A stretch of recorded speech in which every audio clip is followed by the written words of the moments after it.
చలసాని శ్రీనివాస్ గారు, ఎన్డీఏ గెలుపు, బీహార్లో ఎన్డీఏ గెలుపు తర్వాత ఇక ఫుల్ జోష్లో ఉన్నట్టు కూడా కనిపిస్తున్న పరిస్థితి.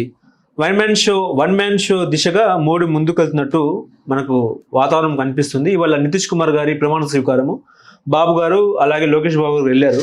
సో ఓవరాల్గా మాట్లాడుకుంటే నెక్స్ట్ బెంగాల్, ఆ తర్వాత తమిళనాడు వాళ్ళ స్కెచ్ అనుకోవచ్చని అనిపిస్తుంది. ఎట్లా చూస్తారు బీహార్ గెలుపు? పాజిటివ్గా అప్పుడు ఏది మనం అనుకోవచ్చు, ఈవీఎం గెలుపు ఎవరో కేంద్ర అదాని గారి ఎన్నికల కమిషన్ చెప్తూ ఉంటారు, దాని ప్రభావం ఉంటే ఉంటుంది. కానీ ప్రజా తీర్పుని గౌరవిద్దాం. డెఫినెట్గా దాంట్లో నా అభిప్రాయం ప్రకారం సరే, ఓట్లు ఎన్ని ప్రచారం పక్కన పెట్టింది, మెటిక్యులస్గా ప్లాన్ చేసుకున్నారు.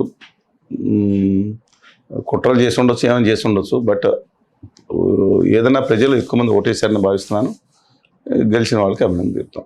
నెక్స్ట్ బెంగాల్ టార్గెట్ అనుకోవచ్చు ఒకటి. కానీ ఈ దేశంలో అదాని గారి అశ్వమేధ యాగం నడుస్తుంది. అదాని గారు అంటే అర్థంగా దాష్టికం చేసే బ్యాచ్ ఇది. ఉత్తర భారతీయ గుజరాతీ పాలకుల అశ్వమేధ యాగం నడుస్తుంది. అశ్వం ఎక్కడికి వెళ్తే మాతో అవతరాన్ని సంహరించడం, అడ్డు తిరిగి వాడిని ఆ గుర్రం తిరిగి వదిలేసి ఆ రాజ్యాన్ని కలుపుకుంటున్నాం. దక్షిణాది మీద జైత్రయాత్రని ఉత్తర భారతీయ జనతా పార్టీకి చెందిన ఆర్య సనాతన బ్యాచ్ మాట్లాడారు. దక్షిణ భారతదేశం ఈ దేశంలో భాగం కాదా? మా దాని మీద జైత్యాత్ర ఏంటి, విజయయాత్ర ఏంటి? ఎవరి మీద చేస్తారు విజయయాత్ర? ఆల్రెడీ మీరు ఏం చేసుకున్నారు? ఆంధ్రప్రదేశ్లో దొడ్డిదారిని వచ్చారు. సావు చేత కొట్టారో ఇంకోటి కొట్టారని నేను మాట్లాడిన, కానీ జైల్లో ఎవరు వేపించారు, ఎవరు బలవంతాన్ని మ్యాచ్ ఫిక్స్ చేయించుకున్నారో అంత కనపడతా ఉంది. అవతలేమో ప్రతిపక్ష నాయకుడిని కేసుల పేరుతో, ముఖ్యమంత్రిని ఏమో కేసులు పెట్టి లోపల పెట్టి తీసుకొచ్చిన పేరుతో మీరు చేశారని జనం అనుకుంటలేదా? ఒడిశాలోనేమో దుర్మార్గంగా వాళ్ళిద్దరికీ మిత్రభేదం పెట్టించి, సరే ఏదైనా కానీ ఇవాళ కూడా చాలా దుర్మార్గం. గొప్పవాడు నవీన్ పట్నాయక్, చాలా గొప్పవాడు, నిజాయితీ పరుడు, అద్భుతంగా ఇవాళ మేనేజ్మెంట్గా మిగతా చాలా అద్భుతంగా చేసుకొచ్చాడు. మీరు ఒడిశా లాంటి వెనకబడిన రాష్ట్రం మీకు అనిపిస్తుంది. వెళ్ళొచ్చాను. ఒడిశాలో దాదాపు 90% దాంట్లో అన్ని పక్కా బిల్డింగ్ స్కూల్స్ కానీ మిగతా సెంటర్స్ కానీ చాలా అద్భుతంగా ఆ వర్క్ నడుచుకుంటూ వెళ్ళిపోయిందండి. ఏం చేయకుండా. సరే అక్కడ ఏం చేశారు? ఇవాళ పశ్చిమ బెంగాల్ మీద మీ దాడి సరే చేసుకోండి, దాడి చేస్తే ఏమైంది? కానీ మీ పప్పులు తమిళనాడులో కూడా ఉడకవు, కేరళలో ఉడకవు. ఎంత వికృతమైన చర్యలు చేసినా మీరు ఉత్తర భారతీయ ఆర్య సనాతనవాద పార్టీ, తమిళనాడులో మా జయలలిత గారు ఈ దేశంలోనే ఒకే ఒక దమ్మున్న లీడరు, ఈ దిక్కుమాలిన రాష్ట్రాలకు అన్యాయం జరుగుతుంది జిఎస్టీని బాయ్కట్ చేసి వచ్చిన ఏకైక లీడర్ జయలలిత గారిని ఎలా వెళ్ళిపోయారు ఆవిడ? వెంటనే శశికళ గారిని వాడుకుని ముఖ్యమంత్రి చేద్దామని 3 సార్లు కొట్టిన మాట ఎప్పుడన్నా జీవితంలో ఆవిడ, వీళ్ళందరూ కేంద్రంలో ఉన్న అధికార అదాని గారు అంటే కంపెనీ పాలకులు వెళ్ళిపోయిన తర్వాత ఏదో రోజు ఆత్మహత్య రాయకి మానరు కదా ఆవిడ. కానీ ఆవిడ సరే చెప్తున్నా ఏం జరిగిందనేది $1 మిలియన్ క్వశ్చన్ అది. ఇవాళ పాలక్ పన్నీర్ బటర్ మసాలా అని పెట్టుకుని ఇద్దరు నాయకులను పెట్టుకుని ఆడించుకున్నారు. వాళ్ళు రాగానే కాలు మీద తన్నేసి ముడి మీద తన్నారు అనుకోండి అని అంటారు. నేను అన్నగానే కాలుతో తన్ని వాళ్ళ పక్కన పడేసి మీరు ఎన్నికల్లో వచ్చి బోల్తా కొట్టిన తర్వాత మళ్ళీ ఇప్పుడు వాళ్ళు కావాల్సి వచ్చారా? అక్కడేమో ఉత్తర కర్ణాటక, దక్షిణ కర్ణాటక అని చెప్పి కర్ణాటక మీద విద్వేషం చేర్చుకొడుతున్నారా? నిన్నే మాట్లాడారు. దానికి సెపరేట్ ఫ్లాగ్ కావాలంటే ఉత్తర కర్ణాటకే. మా యొక్క కన్నడ నాటని విడగొట్టడానికి, తమిళనాడుని విడగొట్టడానికి మీ నీచమైన కుట్రలు ఉపయోగిస్తున్నారా? మీ గుజరాత్ 3 రాష్ట్రాలకు ఉండేది కదండి.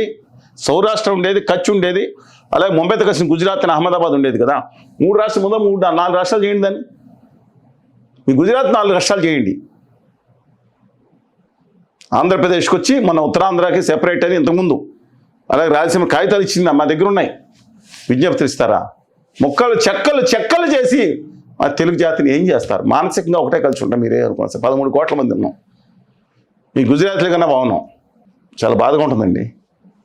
ఇవాళ వీళ్ళు జైత్యాత్ర అనుకుంటున్నారు, బానిసలు. కానీ ఆంధ్రప్రదేశ్లో ఇంత బానిసల జాతి ఇంకోటి లేదని లోకం అనుకుంటున్నారంటే రాజకీయ బానిసలు. ఎలాగంటే గుజరాత్లో మన ఉత్తర భారతీయ జనతా పార్టీ రాష్ట్రపతి అభ్యర్థికి ఎగెనిస్ట్గా ఓట్లు పడినాయి. మన పాజిటివ్గానేమో వీళ్ళకి పడింది, ఎవరు మన అపోజిషన్ క్యాండిడేట్స్కి. మొత్తం దేశంలో అన్ని రాష్ట్రాలు పడింది, కానీ ఒక ఆంధ్రప్రదేశ్లో మాత్రం పదండి తోసుకొని బానిసలుగా గుద్దేశారని వాళ్ళు అంటున్నారు. నేను బానిసలు అనకూడదు కదా మన ఎమ్మెల్యేలు ఎంపీలని. అడ్డంగా కళ్ళు మూసుకుని రాష్ట్ర హక్కుల గురించి కూడా మాట్లాడకుండా, భావితరాల భవిష్యత్తు గురించి కూడా, విభజన హామీల గురించి కూడా అడగకుండా కళ్ళు మూసుకుని గుడ్డెద్దులాగా వేసేసారని వాళ్ళ అభియోగం. నేను అనకూడదు గుడ్డెద్దులు వీళ్ళు అని. నేను ఎమ్మెల్యేలు ఎంపీలు కదా, గవర్నీలు కదా వీళ్ళు, మనం అనకూడదు, గౌరవించాలి వాళ్ళని. వాళ్ళు ఎన్ని అన్యాయాలు చేసి దారుణాలు నమ్మక ద్రోహం చేసిన దానికి సపోర్ట్ చేసినా మనం మాత్రం ఏమనకూడదు వాళ్ళని. అందుకని ఒకటే చెప్తున్నానండి, ఇవాళ అశ్వమేధ యాగానికి అడ్డుకుంటే భావితరాలు బాగుపడతాయి. మొత్తం అన్ని గుజరాత్కి వాళ్ళ అనుగులకి ఆ వ్యాపారులకి దోచిపెడుతున్నారనే ఆరోపణలు కళ్ళ ముందు కనపడుతున్నాయి. ఇవాళ మీ యొక్క తెలుగు బిడ్డలైన మధు గారిని గంధి మల్లికార్జున గారు పవర్ ప్లాంట్లు, పెన్నా ప్రతాప్ రెడ్డి గారు 6 సిమెంట్ ఫ్యాక్టరీలు ఉన్నాయి వచ్చాయి. అది వయా గుజరాత్ అంబుజా లాంటి ఆదాని కంపెనీ ద్వారా.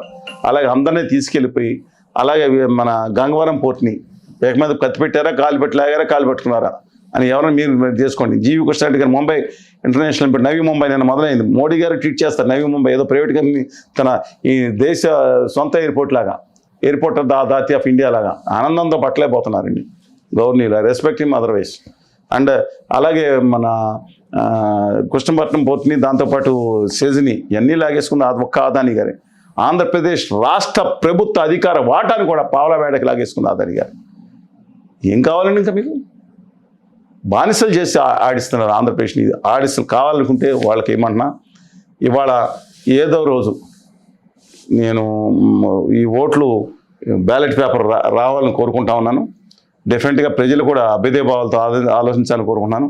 ఎనివే మార్గదర్శ మండలి అని చెప్పి మోడీ గారు ఎవరైతే 75 సంవత్సరాలకు ఇప్పుడు ఆయన కూడా నేను ఆయన వల్లే సాగుతానండి. ఇదంతా అదానీ గారు అనే కంపెనీ వాళ్ళిద్దరు చేస్తున్న. మోడీ గారు ఏముందండి, ఆయన కనపడి ఆయన ప్రతి చోటకి వెళ్తారు, అక్కడ స్థానిక రుసులు టోపీలు గిప్పులు పెట్టుకుంటారు, చక్కటి ఫోటోగ్రాఫ్స్ దిగుతారు, మంచి ఫారిన్ బ్రాండ్స్ అన్ని వాడతారు. పెన్ను కానీ ఈ కానీ కూడా లక్షల కోట్లు. కానీ ఆత్మనిర్భర్ భారత్ అని నోరు తిరిగేది కదా చాలా కాలం. ఏదో పదం పెట్టారు, ఇండియా మేక్ ఇన్ ఇండియా అంటారు. ఆయన వచ్చిన తర్వాత నుంచి 2014-15 నుంచి ఇవాళ 2025కి చైనా నుంచి లక్షల కోట్ల రూపాయల దిగుమతులు పెరిగిపోయింది. లక్షల కోట్లు, 5-6 లక్షల కోట్లు పెరిగిపోయింది. ఇది వాస్తవం. ప్రజలు వాళ్ళకి విజ్ఞతకు వదిలిపెడదాం. ఎందుకంటే హిట్లర్ కూడా వెజిటేరియన్ అంట. హిట్లర్ కూడా పెళ్లి చేసుకోలేదు, గర్ల్ఫ్రెండ్ పెళ్లి చేసుకోలేదు.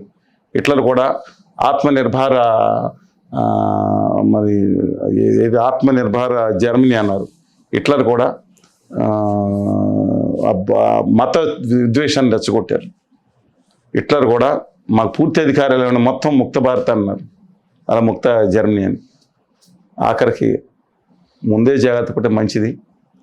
హంబుల్ రిక్వెస్ట్ ఇవాళ కనీసం నితిన్ గడ్కరీ గారు, లేదంటే మన రాజ్నాథ్ సింగ్ గారు, వెంకయ్యనాయుడు గారు, ఎవరైనా సరే అండి, ఒకవేళ భారతీయ జనతా పార్టీ అయితే, ఉత్తర భారతీయ జనతా పార్టీ అయితే ఆదానీ గారి చేతిలో, క్రోనీ క్యాపిటలిస్టుల చేతిలోకి దేశం మొత్తం వెళ్ళిపోయే దౌర్భాగ్య పరిస్థితి ఇంకెంతో దూరం లేదు.